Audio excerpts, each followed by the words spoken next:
विद्यार्थी मित्रों good morning. मैं ગયા લેક્ચરમાં ચેપ્ટર નંબર 3 સુરેખ પદ પર ગતિની થોડી શરૂઆત કરી હતી। મેં કહ્યું હતું કે આ લેક્ચરમાં તમને બહુ જ મજા આવશે ભણવાની। તો લેક્ચર નંબર 2 હવે આપણે આગળ વધીએ તો આજના ટોપિકમાં આપણે પથ લંબાઈ અને સ્થાનાંતર વિશેનો અભ્યાસ કરવાનો છે। सवाल नंबर 2 पथ लंबाई समझाओ। तो पथ लंबाई एटले शू? तो कोईपण पदार्थ वडे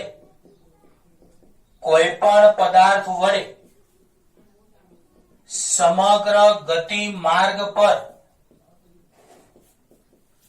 कपायेला कुल अंतर ने पथ लंबाई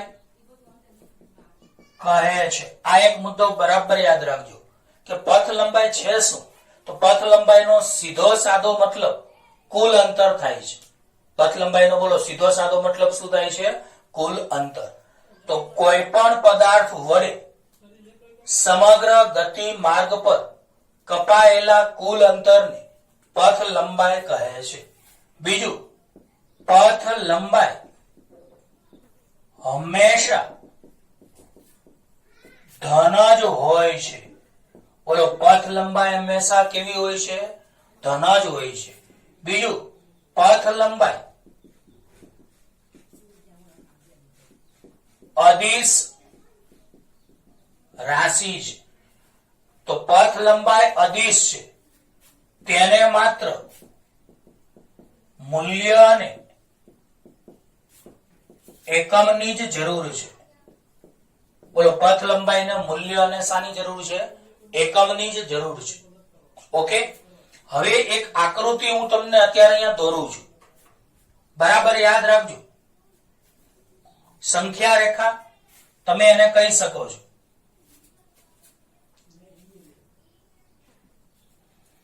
चलो अहीं धारो के आकृति में दर्शाव्या प्रमाणे कोई पदार्थ सीधा सुरेख पथ पर એટલે કે x અક્ષ પર ગતિ કરે છે।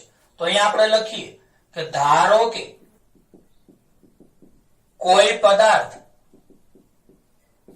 સુરેખ પથ પર એટલે કે x અક્ષ પર ગતિ કરે છે। ધારો કે કોઈ પદાર્થ સુરેખ પથ પર એટલે કે x અક્ષ પર ગતિ કરે છે અને उगम बिंदु ने એટલે કે સંદર્ભ બિંદુ તરીકે ઉગમ બિંદુ લેવાય છે। તો અહીંયા આપણે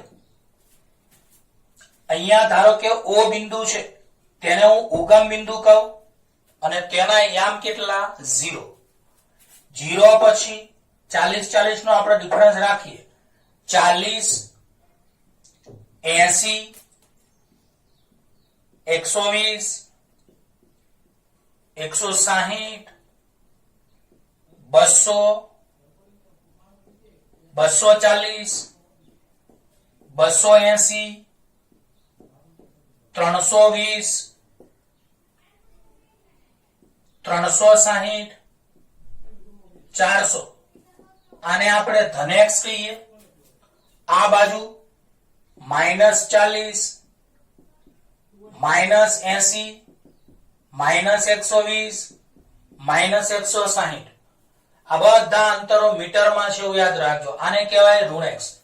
તો બધાને ખબર છે કે ઉગમ બિંદુની જમણી બાજુ એટલે ધનેક્ષ કહેવાય, ઉગમ બિંદુની ડાબી બાજુ એટલે ઋણેક્ષ કહેવાય।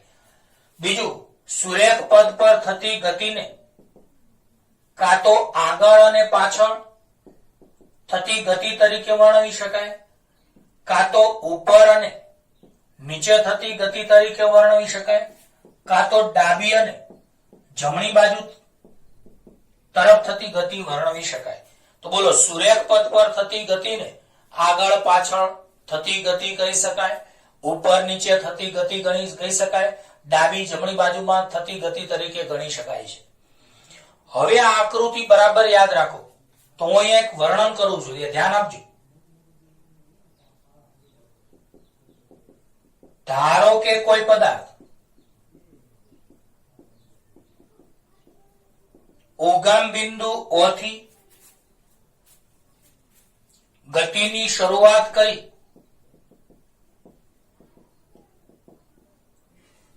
જુદા જુદા સ્થાનો, જે પૈકીનું એક સ્થાન P જેના આયામ +360 છે. ધારો કે એક સ્થાન Q જેના આયામ +240 મીટર છે. પાછળ m લખીશું એટલે ખબર પડે મીટર. અને બીજું કોઈ સ્થાન આપણે ધારો કે અહીંયા R લઈએ કે જેના આયામ -120 છે. તો એટલું યાદ રાખો કે ધારો કે કોઈ પદાર્થ ઉગમ બિંદુઓથી ગતિની શરૂઆત કરી જુદા જુદા સ્થાનો P +360 મીટર, Q +240 મીટર અને R -120 મીટર પર જાય છે.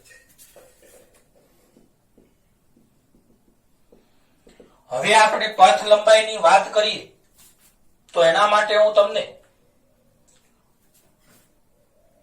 પહેલો પ્રયોગ હું તમને સમજાવું કે ધારો કે પદાર્થ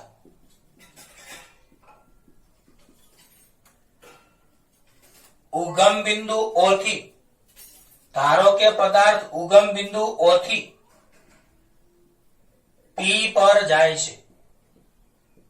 ધારો કે પદાર્થ ઉગમ બિંદુ O થી ક્યાં જાય છે? P પર જાય છે. તો માટે કપાયેલ કુલ અંતર, બોલો માટે કપાયેલું કુલ અંતર કેટલું થશે? તો OP થશે. OP એટલે કેટલા? +360 મીટર. એટલે +360 મીટર આને કહેવાય પથ લંબાઈ. આ જ રીતે બીજો પ્રયોગ કે ધારો કે પદાર્થ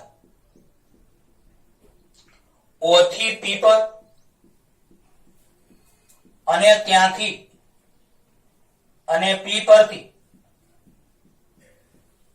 પાછો ફરી Q પર પહોંચે છે.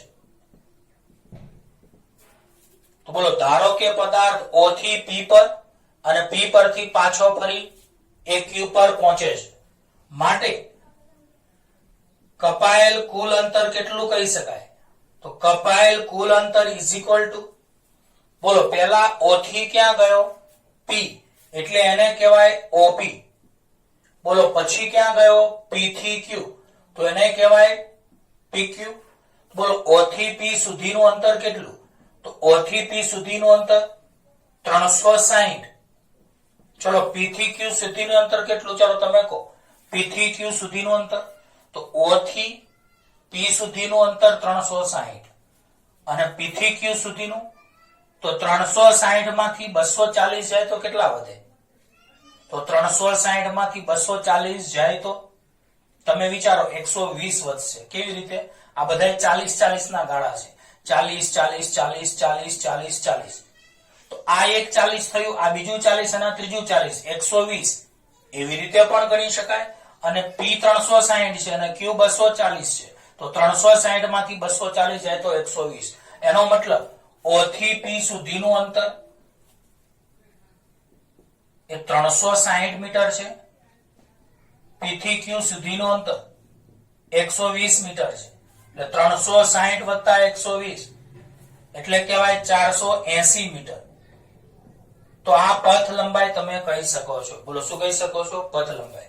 હજી એક ઉદાહરણ આપું કે ધારો કે આ વધારાનું ઉદાહરણ છે કે ધારો કે પદાર્થ O થી P પર અને ત્યાંથી પાછો ફરી P થી O પર પહોંચે છે. તો બોલો માટે કપાયેલ કુલ અંતર એટલે કે પથ લંબાઈ કેટલી? તો O થી P જાય અને પાછો P થી O આવે, તો O થી P અને P થી O. તો પહેલા O થી P કેટલું અંતર કાપ્યું? 360. પછી પાછો P થી O આવ્યો એટલે પાછું 360 એટલે 720 મીટર. આને પથ લંબાઈ કહેવાય. બોલો આને શું કહેવાય? પથ લંબાઈ. તો આ પથ લંબાઈ વિશે આટલું જ આવે છે. આની પછી આપણે સ્થાનાંતરની હમણાં વાત કરીએ. બહુ મજા આવે એવો ટોપિક છે આજનો. તો લાસ્ટ વાર પથ લંબાઈ કોને કહેવાય? તો કોઈ પણ પદાર્થ વડે સમગ્ર ગતિ માર્ગ પર કપાયેલા કુલ અંતરને પથ લંબાઈ કહે છે. કોઈ પણ પદાર્થ વડે સમગ્ર ગતિ માર્ગ પર કપાયેલા કુલ અંતરને પથ લંબાઈ કહે છે. શોર્ટકટમાં પથ લંબાઈ એટલે કુલ અંતર. પથ લંબાઈ હંમેશા ધન જ હોય છે, કારણ કે અંતર છે. પથ લંબાઈ એ કુલ અંતર છે અને અંતર હંમેશા ધન જ હોય. તો પથ લંબાઈ હંમેશા ધન જ હોય છે. પથ લંબાઈ અદિશ રાશિ છે, એટલે તેને માત્ર મૂલ્ય અને એકમની જરૂર પડે છે. મૂલ્ય અને એકમની જરૂર પડે છે. હવે ધારો કે કોઈ પદાર્થ સુરેખ પથ પર એટલે કે એક્સ અક્ષ પર ગતિ કરે છે. અહીં સંદર્ભ બિંદુ તરીકે ઉગમ બિંદુ આપણે લેવાય છે. તો ધારો કે કોઈ પદાર્થ સુરેખ પથ પર એટલે કે એક્સ અક્ષ પર ગતિ કરે છે અને સંદર્ભ બિંદુ તરીકે ઉગમ બિંદુ લેવાય છે. અહીં સુરેખ પથને તમે આગળ, પાછળ, ઉપર, નીચે, ડાબી બાજુ, જમણી બાજુ તરીકે વર્ણવી શકો છો. હવે આપણે પથ લંબાઈ સમજવા માટે ત્રણેક ઉદાહરણ આપ્યા. એ પૈકી આ આકૃતિ તમારે લગભગ સવાલ નંબર 2, 3, 4, 5, 6, 7, 8 બધામાં લગભગ આ જ આકૃતિ તમારે દોરવાની છે. એટલે આ આકૃતિ હું વારે વારે દોરતો નથી, આમાં સમજાવતો જઈશ. તો દોરો. ધારો કે કોઈ પદાર્થ ઉગમ બિંદુઓથી ગતિની શરૂઆત કરી જુદા જુદા સ્થાનો એટલે કે P + 360 મીટર, Q + 240 મીટર અને R - 120 મીટર પર જાય છે. ધારો કે કોઈ પદાર્થ, આ ત્રણ ઉદાહરણ મેં પથ લંબાઈ સમજવા માટે આપ્યા. કે ધારો કે કોઈ પદાર્થ O થી P પર જાય છે, તો એને કાપેલું અંતર કેટલું? તો કપાયેલું અંતર બરાબર OP. OP એટલે 0 થી 360 એટલે 360 મીટર. ધારો કે કોઈ પદાર્થ O થી P પર જાય છે અને ત્યાંથી પાછો ફરી અને P થી Q પર આવે છે, તો કપાયેલું કુલ અંતર O થી P વત્તા P થી Q. તો O થી P 360, P થી Q 120, 480 મીટર. ધારો કે કોઈ પદાર્થ O થી P પર જાય છે અને ત્યાંથી પાછો ફરી P થી O પર જાય છે, તો પથ લંબાઈ O થી P અને P થી O 360 વત્તા 360. ઘણા કે સાહેબ O થી P અને P થી R હોય તો હજી એક ચોથું ઉદાહરણ આપો ને તો અમને મજા આવે થોડી. તો ચલો ચોથું ઉદાહરણ. તમારે બે જ ઉદાહરણ પેમ્પલેટમાં આપ્યા છે તો બે જ લખવાના. ચલો O થી P અને P થી R પર જાય, તો બોલો ધારો કે પદાર્થ પેલા O થી P અને ત્યાંથી પાછો ફરી P થી R પર જાય છે, તો કપાયેલું કુલ અંતર કેટલું? ચલો તમે જ કહો. તો કપાયેલું કુલ અંતર તો O થી P ગયો પેલા એટલે OP અને પછી P થી ક્યાં ગયો? R. તો બોલો P થી R એટલે PR. ચલો પેલા O થી P ગયો તો O પાસે 0, P પાસે 360 એટલે O થી P કેટલું થયું? 360. ચલો હવે P થી R કેટલું થાય? તો P થી O સુધીનું 360 અને આ અંતર ઘણા કે માઇનસ છે સાહેબ, શું કરવાનું? અહીંયા કંઈક લખ્યું છે આપણે, પથ લંબાઈ હંમેશા ધન જ હોય છે. તો મને કહો અહીંયા O થી R સુધીનું અંતર ગણવું હોય તો તમારે +120 મીટર ગણાય. આ માઇનસ ધ્યાનમાં લેવાતા નથી. માઇનસ ક્યારે ધ્યાનમાં લેવાય એ આની પછી હું શીખવાડું. તો પથ લંબાઈ હંમેશા ધન જ હોય છે. તો ચોથા ઉદાહરણમાં O થી તમે P ગયા તો O થી P સુધીનું અંતર 360, પછી P થી R આયા, તો બોલો P થી R સુધીનું અંતર કેટલું થાય? તો તમે જ કહો. 360 વત્તા 120 એટલે કેટલા થાય? 0, 6 અને 2 8, 480 મીટર બીજા થાય. એટલે આ 480 મીટર અહીંયા આવશે અને આનો સરવાળો કરો તો 8 અને 6 14 વધી પડી 1, 4 અને 4 8, 840 મીટર તમારે આ રીતનું પથ લંબાઈ આવશે. તો પ્રિય વિદ્યાર્થીઓ, આ પથ લંબાઈ વિશેની વાત કરી. હવે આપણે ત્રીજી થિયરી એટલે કે સ્થાનાંતરનો અભ્યાસ કરીએ.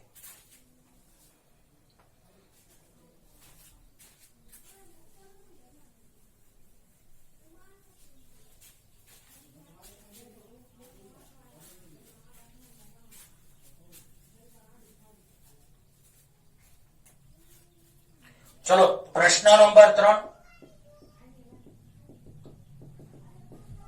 સ્થાનાંતરની આપણે વાત કરીએ. તો સ્થાનાંતર એટલે શું? તો પદાર્થના સ્થાનમાં થતા ફેરફારને સ્થાનાંતર કહે છે. પદાર્થના સ્થાનમાં થતા ફેરફારને સ્થાનાંતર કહે છે. ઘણા કે કેવી રીતે, તો એ સમજાવો. ધારો કે ગતિ કરતા પદાર્થનું કોઈ t1 સમયે સ્થાન x1 અને t2 સમયે સ્થાન x2 છે. તો ધારો કે ગતિ કરતા કોઈ પદાર્થનું કોઈ t1 સમયે સ્થાન x1 અને t2 સમયે સ્થાન x2 છે. તો અહીંયા આપણે સમયગાળાની વાત કરીએ તો સમયગાળો ડેલ્ટા t બરાબર અંતિમ સમય t2 માઇનસ પ્રારંભિક સમય t1. તો આટલા સમયગાળા, તો સમયગાળા ડેલ્ટા t બરાબર t2 માઇનસ t1 માં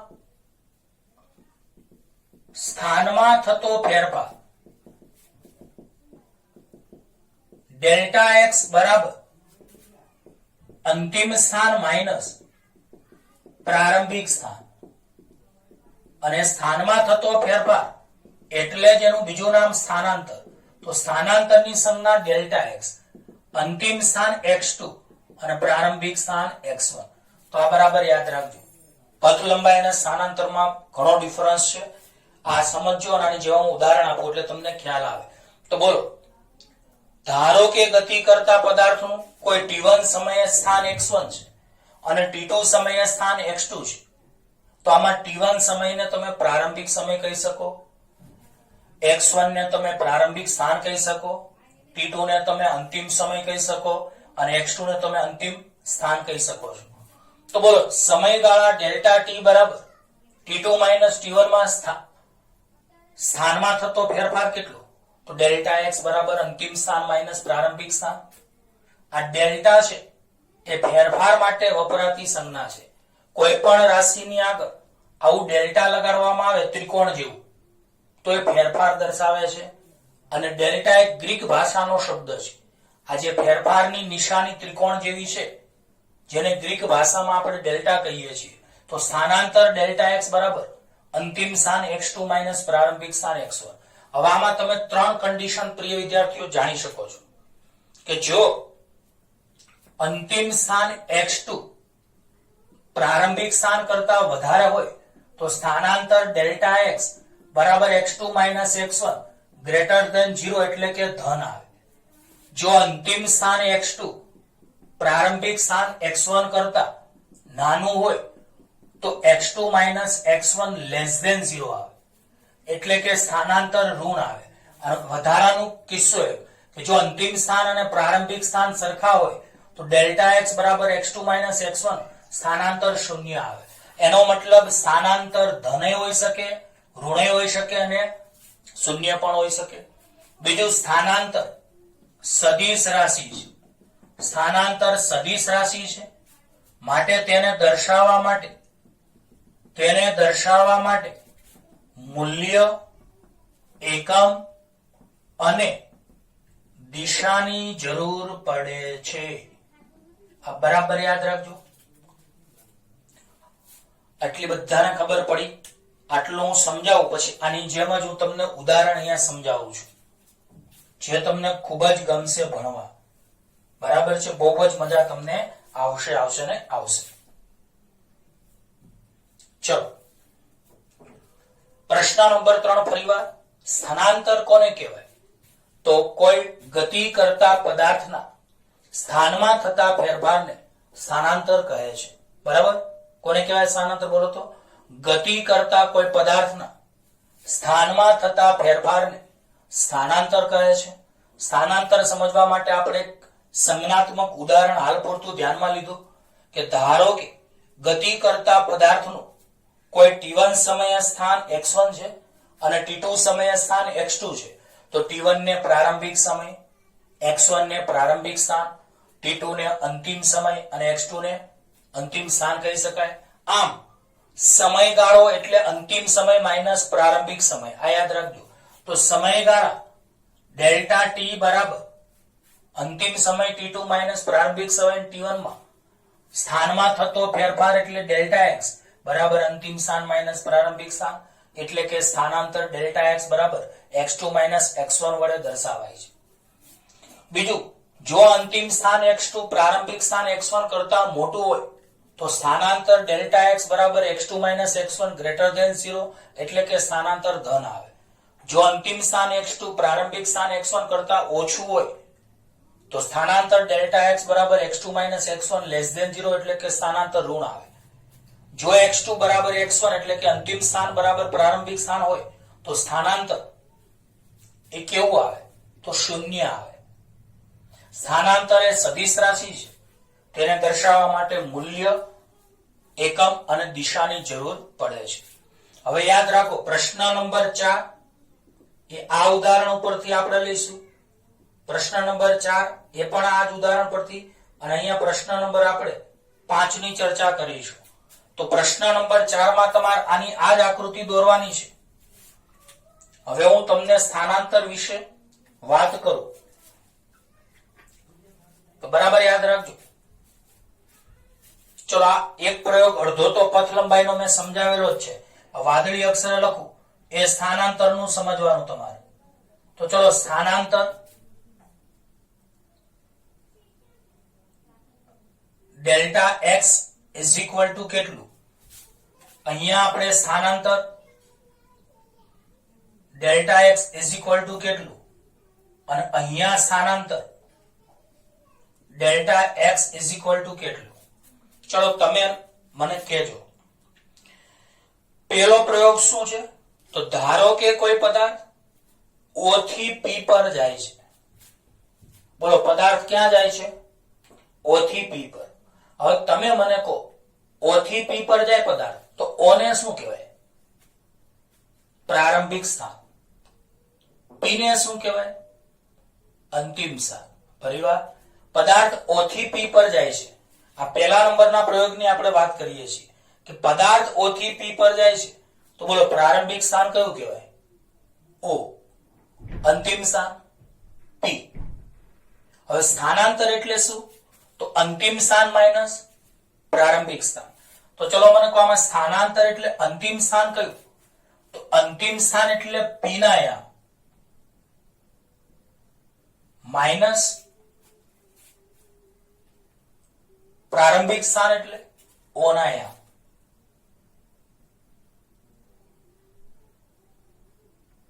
તો બોલો, સ્થાનાંતર ડેલ્ટા એક્સ બરાબર અંતિમ સ્થાન એટલે P ના યામ, પ્રારંભિક સ્થાન એટલે માઇનસ પ્રારંભિક સ્થાન એટલે O ના યામ.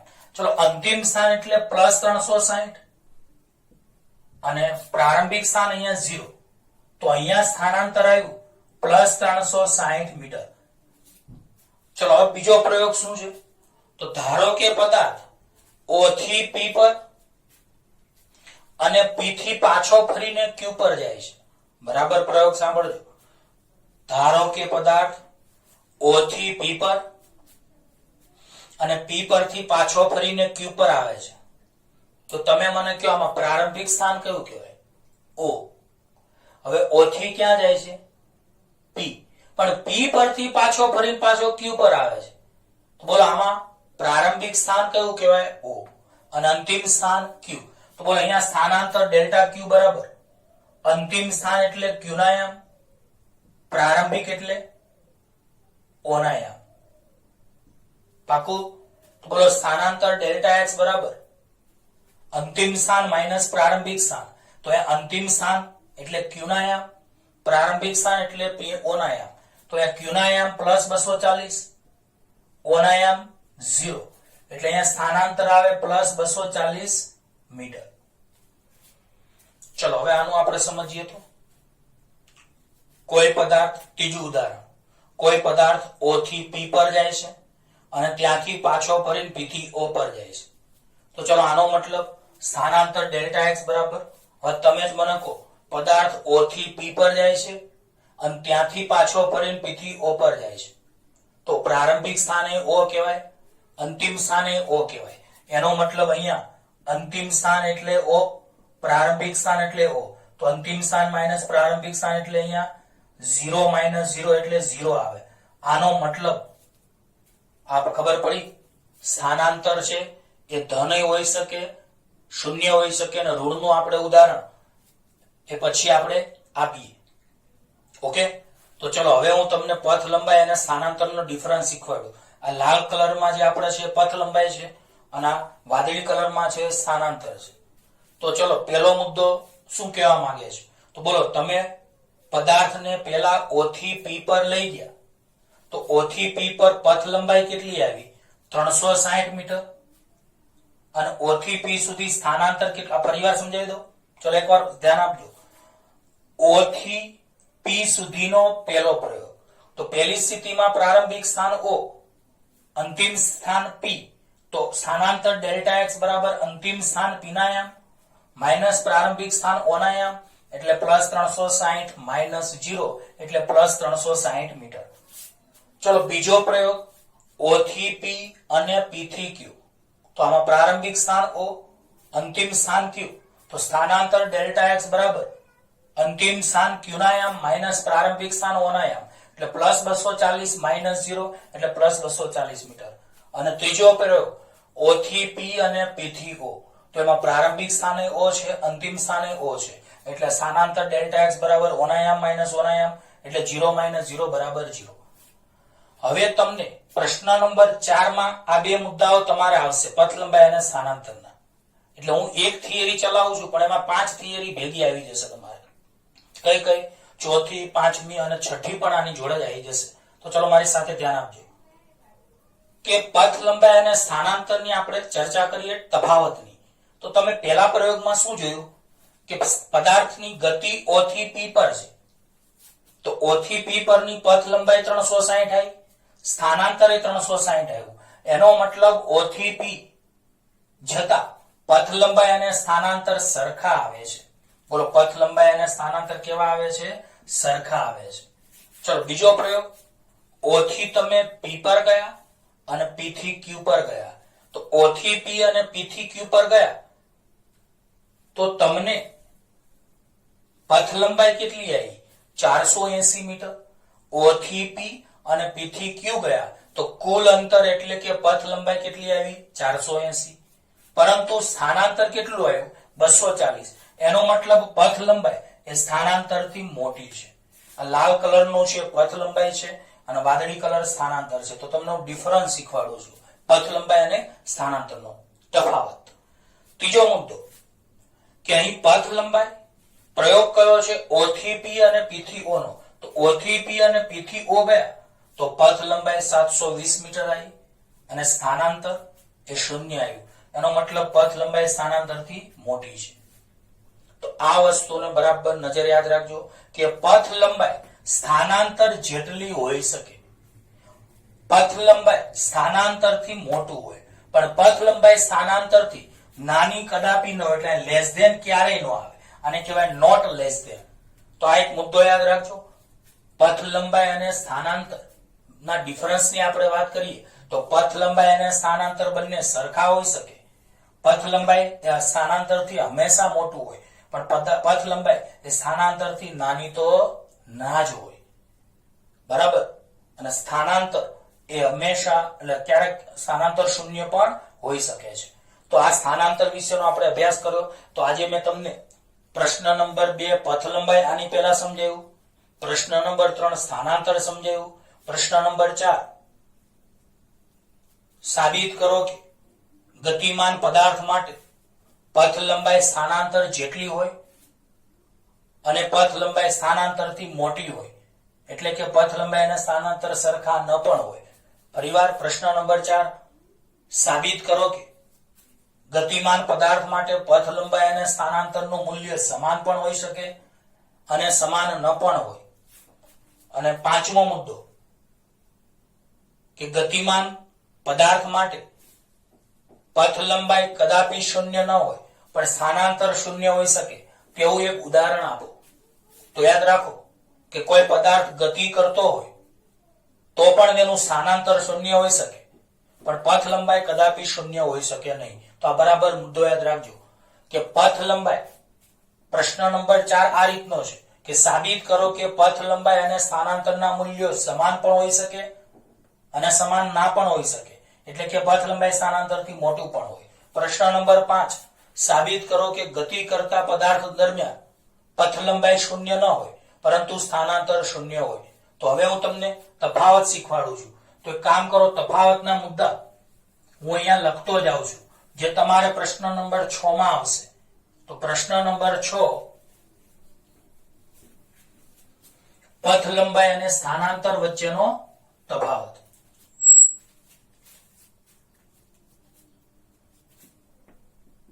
પથ લંબાઈ અને સ્થાનાંતર વચ્ચેનો તફાવત.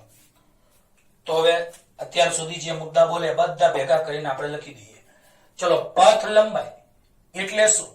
તો આપેલા સમયગાળા દરમિયાન પદાર્થે કાપેલા કુલ અંતરને પથ લંબાઈ કહે છે. બોલો તો પથ લંબાઈ એટલે શું? તો ગતિ કરતા પદાર્થના સમગ્ર ગતિ દરમિયાન પદાર્થે કાપેલા કુલ અંતરને પથ લંબાઈ કહે છે અને પદાર્થના સ્થાનમાં થતા ફેરફારને સ્થાનાંતર કહે છે. પ્રિય વિદ્યાર્થીઓ, ઘણા વિદ્યાર્થીઓ મને પૂછે છે એમાં હોમવર્ક કેમાંથી કરીએ? તો હોમવર્ક તમારે ટેમ્પલેટ માંથી જ કરવાનું છે, કારણ કે હું અહીંયા સમજાવતો હોઉં અને થોડું શોર્ટકટ લખતો હોઉં, બધા મુદ્દા આપણે એના લખતા હોઈએ, બાકીના હું બોલી જતો હોઉં, એટલે આવું કોઈ તફાવતમાં નથી લખવાનું, તમારે પૂરેપૂરું લખવાનું છે. તો ચલો, પથ લંબાઈ કોને કહેવાય? તો આપેલા સમયગાળામાં ગતિ કરતા પદાર્થ દરમિયાન ગતિ કરતા પદાર્થે કાપેલા કુલ અંતરને પથ લંબાઈ કહે છે અને પદાર્થના સ્થાનમાં થતા ફેરફારને સ્થાનાંતર કહે છે. બીજું, પથ લંબાઈ હંમેશા ધન જ હોય છે, જ્યારે સ્થાનાંતર ધન, ઋણ કે શૂન્ય હોઈ શકે છે. જેનું ઉદાહરણ અહીંયા ધન અને શૂન્યનું આપ્યું છે, ઋણનું આપણે દાખલાઓમાં આવી જશે.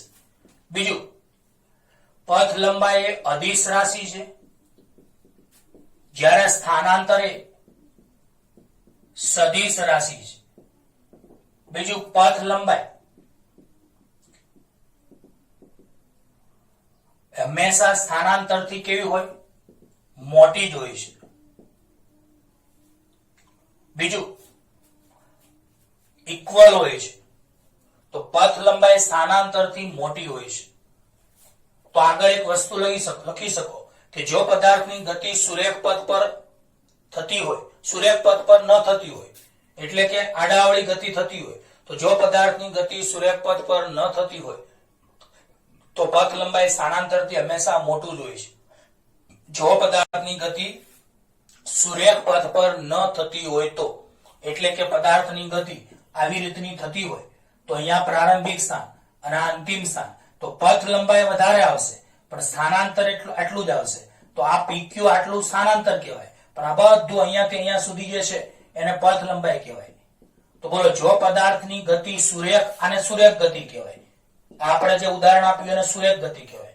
તો જો પદાર્થની ગતિ સુરેખ ન થતી હોય તો હંમેશા પથ લંબાઈ સ્થાનાંતરથી મોટું જ હોય છે. એટલે પથ લંબાઈ ગ્રેટર ધેન કેટલું? સ્થાનાંતર.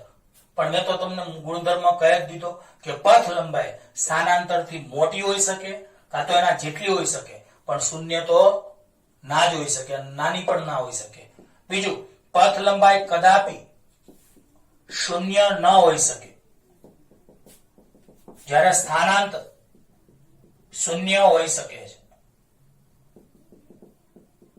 પણ આગળ એક શબ્દ લખવો પડે, ગતિ કરતા પદાર્થની.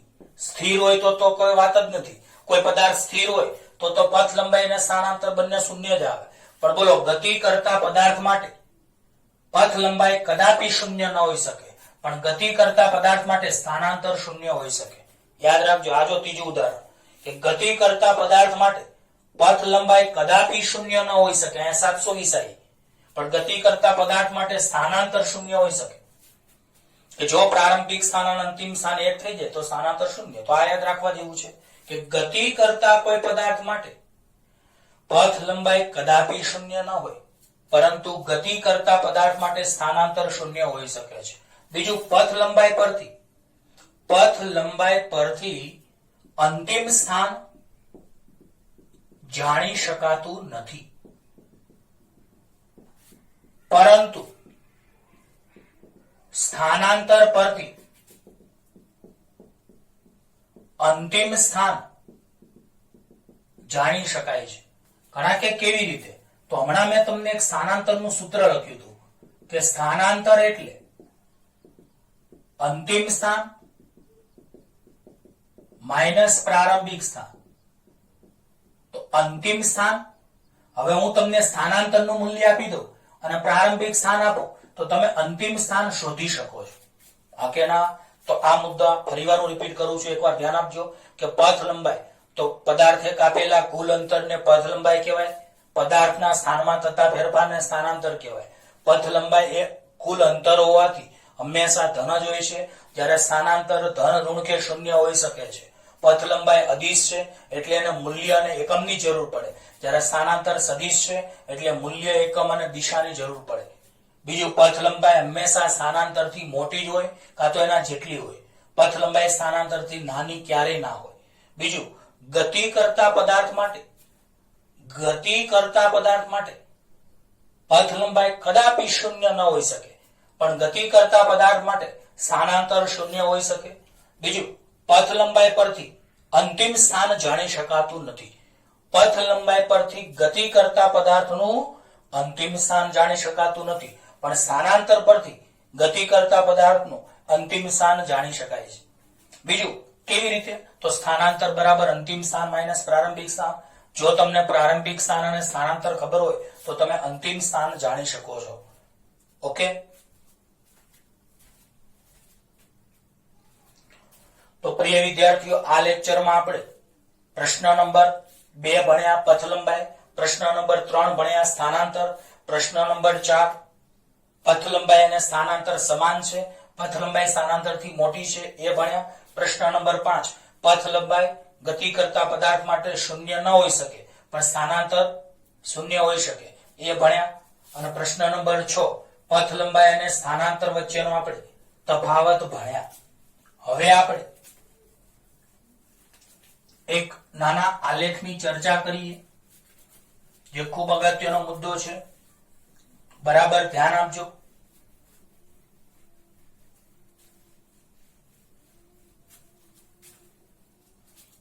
જો પ્રશ્ન નંબર 7 આપણે ભણીએ તો એક વસ્તુ લખું છું કે ગતિ કરતા પદાર્થની સમગ્ર ગતિનું વર્ણન સ્થાન x વિરુદ્ધ, અહીંયા વચ્ચે ડેશ આવે તો એને વિરુદ્ધ બોલાય, માઇનસ નો બોલાય. તો સ્થાન x વિરુદ્ધ સમય t ના આલેખ પરથી જાણી શકાય છે. તો આ મુદ્દો યાદ રાખજો કે ગતિ કરતા પદાર્થની સમગ્ર ગતિનું વર્ણન સ્થાન x વિરુદ્ધ સમય t ના આલેખ પરથી જાણી શકાય છે. તો અહીંયા એક આલેખ દોરું છું, સ્થાન x વિરુદ્ધ સમય t નો. બોલો, અહીં ધારો કે ગતિ x અક્ષ પર થાય છે. બોલો, ગતિ ક્યાં થાય છે? x અક્ષ પર.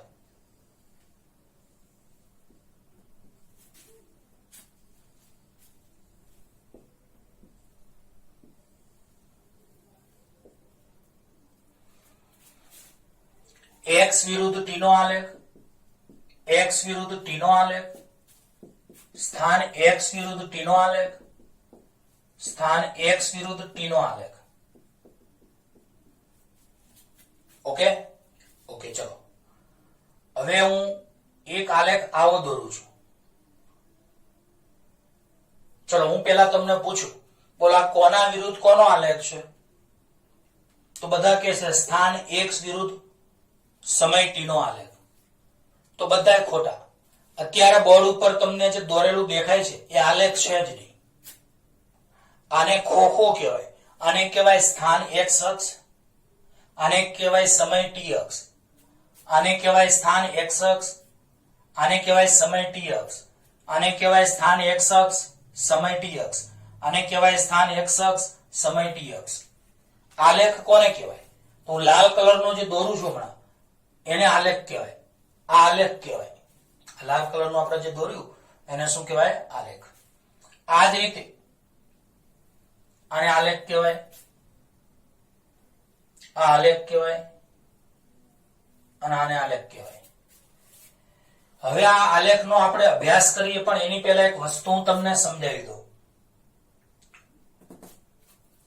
સ્થાન x વિરુદ્ધ સમય t એના આલેખની આપણે વાત કરીએ તો બોલો, ધારો કે અહીંયા હું કોઈ t1 સમય ધારું તો t1 સમયે ધારો કે સ્થાન x1 છે અને t2 સમયે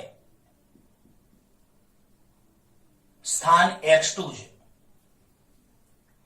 આ લેક્ચર નંબર 2 થી આ ચેપ્ટર જે જોડે જોડે તૈયાર નહીં કરે એને બહુ તકલીફ પડશે. એટલે દરરોજના દરરોજ લેક્ચર જે આવે એનું તૈયાર કરતું જવાનું છે. બોલો, t1 સમયે સ્થાન x1, t2 સમયે સ્થાન x2. અહીંયા એક હું કાટકોણ ત્રિકોણ દોરું તો મને કહો અહીંયાથી અહીંયા સુધીનું માપ કેટલું થશે અને અહીંયાથી અહીંયા સુધીનું માપ કેટલું થશે? બોલો, હાલો તમે કહો. બોલો બોલો. તો બોલો, આટલો t1 સમય કહેવાય, આટલો t2 કહેવાય, તો આટલો કેટલો થાય? t2 minus t1.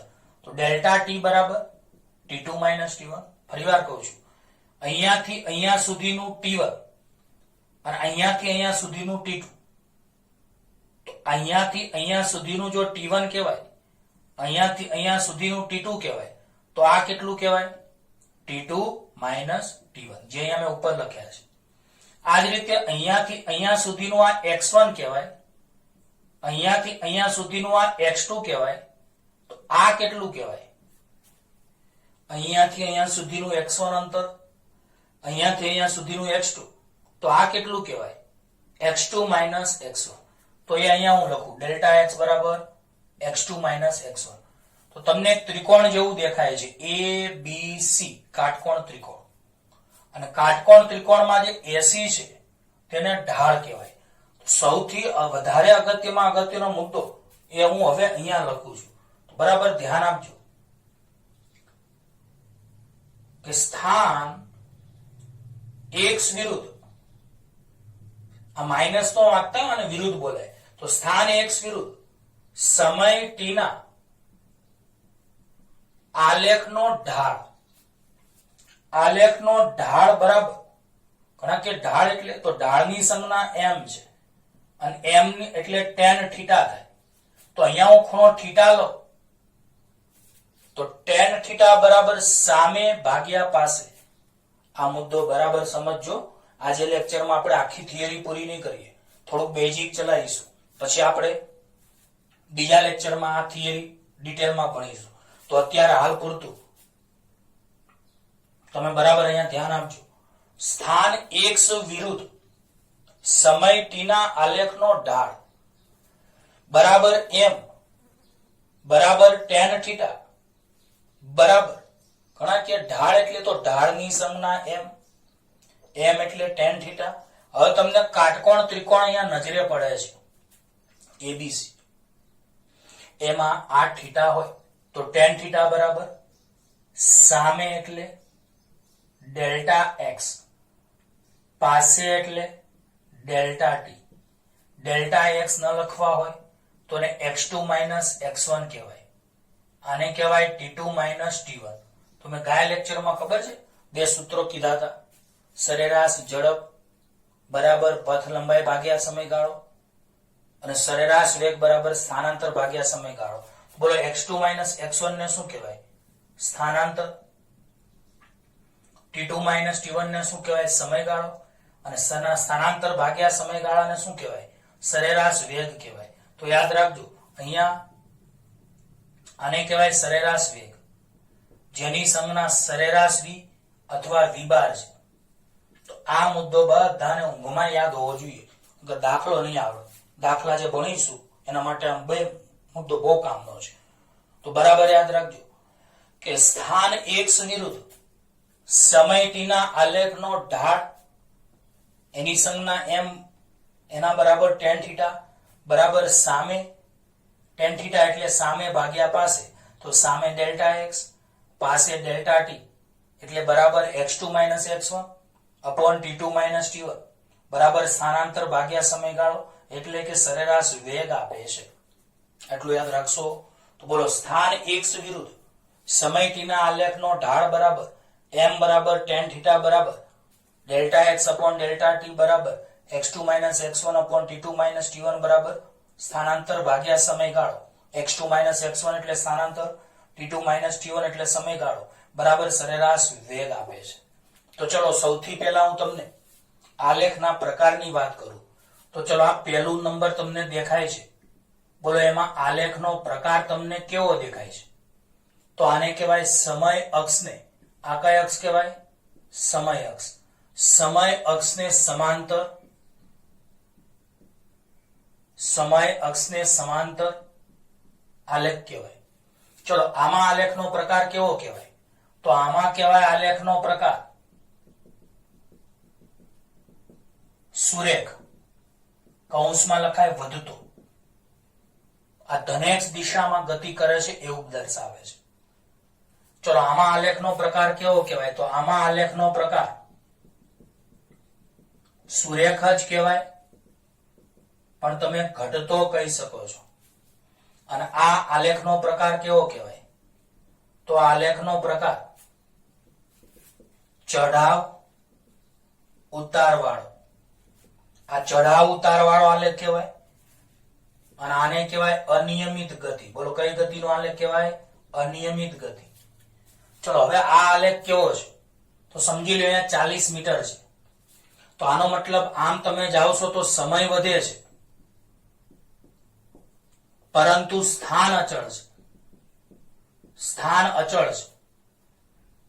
બીજા નંબરમાં આમાં ઢાળ જ નથી. આને ઢાળ કહેવાય, આને ઢાળ કહેવાય. ઢાળમાં ખબર પડે ને, જો આ ઢાળ શૂન્ય કહેવાય. તો અહીંયા મને કયો સ્થાન અચળ છે એટલે કે ઢાળ શૂન્ય છે અને વેગ શૂન્ય કહેવાય. તો સ્થાન અચળ હોય તો આ પદાર્થ સ્થિર છે તેમ કહેવાય. બોલો પદાર્થ કેવો છે? સ્થિર. તો આ આલેખ શું દર્શાવે છે? કે સમય વધે છે. લાલ કલરનો આલેખ વાંચતા શીખજો. સમય વધે છે પરંતુ સ્થાન 40 મીટર અચળ છે. હવે સ્થાન અચળ હોય એનો મતલબ પદાર્થ સ્થિર છે.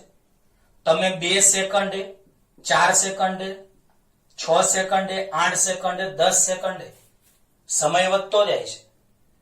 પણ 2 સેકન્ડે સ્થાન કેટલું?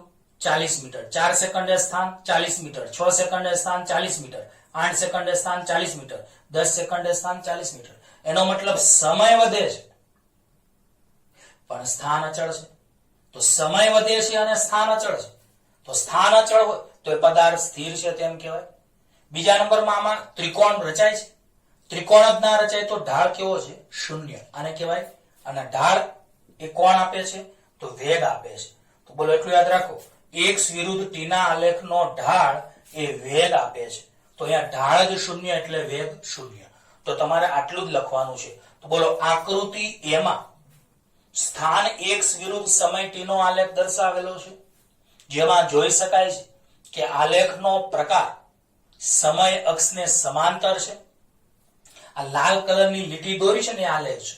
તો આલેખનો પ્રકાર સમય અક્ષને સમાંતર છે. બીજું અહીં જોઈ શકાય છે સમય વધે છે પણ સ્થાન અચળ છે એટલે કે ઢાળ શૂન્ય છે એટલે કે વેગ શૂન્ય છે. બીજું આમાં આલેખનો પ્રકાર સુરેખ છે. બીજું શું જોઈ શકાય છે કે જેમ જેમ આ આલેખ ઉપર જાય છે એનો મતલબ જેમ જેમ તમે સમય વધે તેમ તેમ સ્થાન વધે. તો સરખા સમયમાં સરખું અંતર વધે છે. સરખા સમયમાં સરખું અંતર વધે છે. તો બોલો સરખા સમયમાં સરખું અંતર વધે છે. તો સરખા સમયમાં સરખું અંતર વધે છે તો આનો મતલબ શું? તો આનો મતલબ થાય નિયમિત ગતિ. પણ આનો ઢાળ કેવો કહેવાય? તો યાદ રાખો, જો તમને સીડીમાં ખબર પડે, આ સીડી છે, સીડીમાં તમે આમ ઉપર જાઓ તો હંમેશા ઢાળ ધન, નીચે આવો તો ઢાળ ઋણ. ઢાળ ધન તો વેગ ધન અને આ ગતિ એ નિયમિત ગતિ દર્શાવે છે જે ધનેક્ષ દિશાની ગતિ છે. ચલો આમાં તમે શું કહી શકો છો? જો ઢાળ નીચે આવે છે એટલે ઢાળ ઋણ છે, એટલે કે વેગ પણ ઋણ થાય, અને આ ગતિ નિયમિત ગતિ જ છે, પણ આ ગતિ એ ઋણેક્ષ દિશાની ગતિ છે એવું કહેવાય, કારણ કે અંતર ઘટે છે. અંતર કેવું થાય છે? ઘટે છે, એટલે વિરુદ્ધ દિશા થઈ. એટલે આ નિયમિત ગતિ એ કઈ દિશાની છે? ઋણેક્ષ દિશાની. તો આ ચાર આકૃતિ તો આપણે, અને આ ગતિ અનિયમિત ગતિ છે, એટલે કે જુદા જુદા સમયમાં સ્થાન જુદું જુદું હોય તો તેને અનિયમિત ગતિ કહેવાય. તો તમે બોલો, સાયકલ લઈને જાઓ, એક સરખા સમયમાં એક સરખી જ અંતર તમે કાપો, એક સરખા સમયમાં એક જ દિશામાં એક સરખું અંતર કાપો તો નિયમિત ગતિ. એક સરખા સમયમાં એક સરખું અંતર ઘટે તો એ નિયમિત ગતિ. અને જો તમે અનિયમિત ગતિ કરો, એટલે કે જુદા જુદા સમયમાં સ્થાન જુદું જુદું હોય તો તેને અનિયમિત ગતિ કહી શકાય છે. બીજું, આ બધાને ખબર પડી ગઈ? તો બોલો, સ્થાન એક્સ વિરુદ્ધ સમય ટી નો આલેખ કેવો છે? તો સમય અક્ષને સમાંતર સુરેખા. અહીં સમય વધે છે તેમ સ્થાન અચળ છે, એટલે સ્થાન અચળ. એનો મતલબ પદાર્થ સ્થિર છે. સ્થિર હોય તો ઢાળ શૂન્ય હોય તો વેગ શૂન્ય. બીજા નંબરમાં આ આલેખનો પ્રકાર સુરેખ વધતો, આ આલેખનો પ્રકાર સુરેખ ઘટતો. બોલો, આમાં ઢાળ ઉપર જાય છે ધન, તો ઢાળ કોણ આપે છે? તો સ્થાન એક્સ વિરુદ્ધ સમય ટી ના આલેખનો ઢાળ એ વેગ આપે છે, તો વેગ ધન. ઢાળ ધન તો વેગ ધન. અહીંયા નીચે આવે છે એટલે ઢાળ ઋણ તો વેગ ઋણ. અહીં સરખા સમયમાં સરખું અંતર વધે છે, ધનેક્ષ દિશામાં કાપે છે, આથી આ નિયમિત ગતિ ધનેક્ષ દિશાની કહેવાય. અહીંયા સરખા સમયમાં સરખું અંતર ઘટે છે, એટલે આ ગતિ નિયમિત ગતિ એ ઋણેક્ષ દિશાની કહેવાય. પેમ્પલેટમાં પ્રશ્ન 7 માં 1, 2, 3 અને 4 આલેખ તો છે જ, અને અનિયમિત ગતિનો એક પાંચમો આલેખ છે, પણ આપણે પેમ્પલેટમાં એની આકૃતિ પ્રશ્ન નંબર 11 માં આપી છે. એટલે પ્રશ્ન નંબર 7 માં તમારે પેમ્પલેટમાં ટોટલ 5 આકૃતિઓ આવશે, પણ આપણે પેમ્પલેટમાં પહેલી, બીજી, ત્રીજી અને ચોથી આકૃતિ તો દર્શાવી છે, અને પાંચમી આકૃતિ અનિયમિત ગતિની પ્રશ્ન 11 માં આપણે દર્શાવેલી છે. એટલે તમે જોઈ લેજો, એ તમને જાતે આવડશે. ટૂંકમાં પદાર્થ સ્થિર હોય એનો એક આલેખ, નિયમિત ગતિના 2 આલેખ અને અનિયમિત ગતિના 2 આલેખ છે, પણ આમાં બહુ જાજુ સમજાવવાનું નથી. એટલે પ્રશ્ન નંબર 11 ની જે આકૃતિ છે એ પ્રશ્ન 7 ની આકૃતિ છે, એ તમે જાતે જોઈ લેજો. અને આમાં ફરીવાર બોલું છું કે જુદા જુદા સમયમાં સ્થાન જુદું જુદું હોય તો આવી ગતિને અનિયમિત ગતિ કહેવાય. તો આપણે આજે પ્રશ્ન નંબર 2, 3, 4, 5, 6 અને 7 એ નાના નાના સવાલો પૂરા કર્યા. આશા રાખું છું કે આ લેક્ચર તમે 1-2 વાર વધારે જોશો અને પાક્કું મોઢે કરી નાખજો. લેક્ચર નંબર 2 જો આખો મોઢે હશે તો જ લેક્ચર 3 માં તમને ખબર પડશે. ઓકે, ધન્યવાદ બાળકો.